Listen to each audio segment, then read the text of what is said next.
ದಾವಣಗೆರೆಯಲ್ಲಿ ಶಂಕಿತ ಉಗ್ರನ ಬಂಧನವಾಗಿದೆ. ಆರೋಪಿ ಸುಹೇಲ್ ಎಂಬಾತ ಬಂಧಿತ ಶಂಕಿತ ಉಗ್ರ. ರಾಮ ಮಂದಿರದಲ್ಲಿ ಬಾಂಬ್ ಸ್ಫೋಟಕ್ಕೆ ಸ್ಕೆಚ್ ರೂಪಿಸಿದ್ದ ಅಂತ ಮಾಹಿತಿಗಳು ಲಭ್ಯವಾಗ್ತಾ ಇದೆ. ಅಯೋಧ್ಯೆ ರಾಮ ಮಂದಿರದಲ್ಲಿ ಕುಕೃತ್ಯ ಎಸಗೋದಕ್ಕೆ ಸಂಚು ರೂಪಿಸಿದಂತೆ ಪೊಲೀಸರ ಕೈಗೆ ಸಿಕ್ಕ ಉಗ್ರನಿಂದ ಸ್ಫೋಟಕ ಮಾಹಿತಿಗಳನ್ನು ಅಧಿಕಾರಿಗಳು ಇದೀಗ ಹೊರಹಾಕಿಸಿದ್ದಾರೆ. ಅಯೋಧ್ಯೆಯಲ್ಲಿ ವಿಧ್ವಂಸಕ ಕೃತ್ಯ ಎಸಗೋದಕ್ಕೆ ಸಂಚು ರೂಪಿಸ್ತಾ ಇದ್ದ ಅನ್ನುವಂಥದ್ದು ಬಯಲಾಗಿದೆ. ಬಂಧಿತನ ಮೊಬೈಲ್ನಲ್ಲಿ ಪಾಕಿಸ್ತಾನದ ಲಿಂಕ್ಗಳು ಕೂಡ ಪತ್ತೆಯಾಗಿದೆ. ಮಾರಕಾಸ್ತ್ರಗಳೊಂದಿಗೆ ಫೋಟೋ ಕೂಡ ತೆಗೆಸಿಕೊಂಡಿದ್ದ ಸುಹೇಲ್ ಕೆಲವು ಮಾರಕಾಸ್ತ್ರಗಳೊಂದಿಗೆ ಆತ ಫೋಟೋ ಕೂಡ ತೆಗೆಸಿಕೊಂಡಿದ್ದ. ಇನ್ನು ಈತನ ಮೊಬೈಲ್ ಅನ್ನ ತೆಗೆದು ಅದನ್ನ ಜಾಲಾಡಿದಂತಹ ಸಂದರ್ಭದಲ್ಲಿ ಮೊಬೈಲ್ನಲ್ಲಿ ಪಾಕಿಸ್ತಾನದ ಲಿಂಕ್ ಕೂಡ ಪತ್ತೆಯಾಗಿದೆ ಅಂತೆ. ಇತನ ಉದ್ದೇಶ ಏನಿದೆ ಅದು ರಾಮ ಮಂದಿರಕ್ಕೆ ಬಾಂಬ್ ಇಡುವಂಥದ್ದು, ರಾಮ ಮಂದಿರವನ್ನ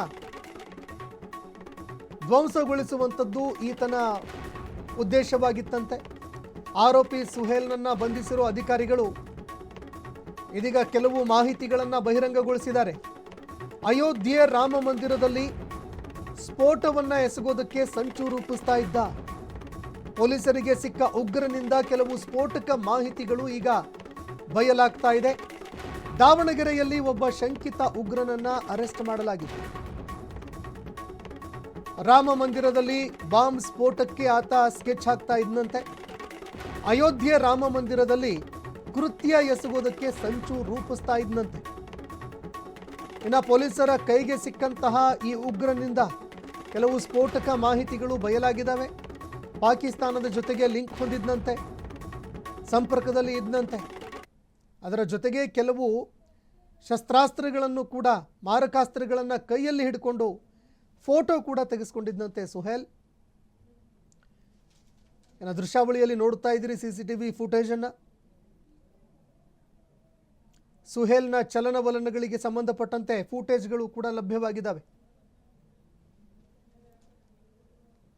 ಇನ್ನು ಪಾಕಿಸ್ತಾನದ ಉಗ್ರ ಸಂಘಟನೆ ಜೊತೆ ಸಂಪರ್ಕದಲ್ಲಿ ಇದ್ದ ಈ ಶಂಕಿತ ಸುಹೇಲ್ 20 ವರ್ಷದ ಶಂಕಿತ ಉಗ್ರ ಪಾಕಿಸ್ತಾನದ ಸಂಘಟನೆ ಜೊತೆ ಸಂಪರ್ಕದಲ್ಲಿ ಇದ್ದಂತೆ. ಹರಿಹರದ ಕಾರ್ಖಾನೆಯಲ್ಲಿ 15 ದಿನಗಳ ಹಿಂದೆ ಕೆಲಸಕ್ಕೆ ಸೇರಿದ್ದ. ಕಾರ್ಮಿಕನ ಸೋಗಿನಲ್ಲಿ ಉತ್ತರ ಪ್ರದೇಶ ಮೂಲದ ಸುಹೇಲ್ ಬಂದಿದ್ದ. ಈತ ಬಂದಿದ್ದು ಕಾರ್ಮಿಕನ ಸೋಗಿನಲ್ಲಿ, ಉತ್ತರ ಪ್ರದೇಶದ ಮೂಲದವನು. ಪಾಕಿಸ್ತಾನದ ಉಗ್ರರ ಜೊತೆ ನಿರಂತರವಾಗಿ ಸಂಪರ್ಕದಲ್ಲಿ ಇದ್ದ ಸುಹೇಲ್. ಕೇಂದ್ರ ಗುಪ್ತಚರ ಇಲಾಖೆಯಿಂದ ಭರ್ಜರಿ ಕಾರ್ಯಾಚರಣೆ ನಡೆದಿದೆ.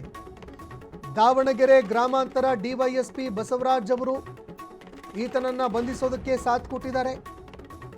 ಅವರ ನೇತೃತ್ವದಲ್ಲಿ ಕಾರ್ಯಾಚರಣೆ ನಡೆಸಿ ಈತನನ್ನ ಅರೆಸ್ಟ್ ಮಾಡಲಾಗಿದೆ. ಇನ್ನು ಈತ ಯಾವ ರೀತಿಯಾಗಿ ಸ್ಫೋಟಕ್ಕೆ ಸಂಚು ರೂಪಿಸಿದ್ದ, ಏನು ಎತ್ತ, ಈ ಎಲ್ಲ ವಿಚಾರಗಳಿಗೆ ಸಂಬಂಧಪಟ್ಟಂತೆ ತನಿಖೆ ಕೂಡ ನಡಿಬೇಕು.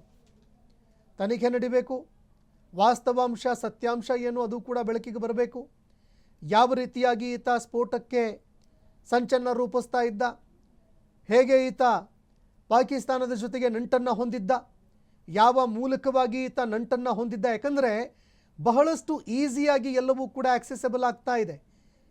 ಹೀಗಾಗಿ ಇದಕ್ಕೆ ಸಂಬಂಧಪಟ್ಟಂತೆ ವಿಸ್ತೃತವಾದಂತಹ ಒಂದು ತನಿಖೆಯನ್ನು ಕೂಡ ಮಾಡಬೇಕಾಗಿದೆ. ಈಗ ಇನ್ನು ಅಧಿಕಾರಿಗಳು ಆತನನ್ನು ಅರೆಸ್ಟ್ ಮಾಡಿದ್ದಾರೆ. ಈಗ ಅರೆಸ್ಟ್ ಮಾಡಿರುವಂತಹ ಅಧಿಕಾರಿಗಳು ಶಂಕೆಯ ಮೇರೆಗೆ ಆತನನ್ನು ಅರೆಸ್ಟ್ ಮಾಡಿ ತನಿಖೆ ಮಾಡಿದಂತಹ ಸಂದರ್ಭದಲ್ಲಿ ಕೆಲವು ಸ್ಫೋಟಕ ವಿಚಾರಗಳು ಬೆಳಕಿಗೆ ಬಂದಿದ್ದಾವೆ.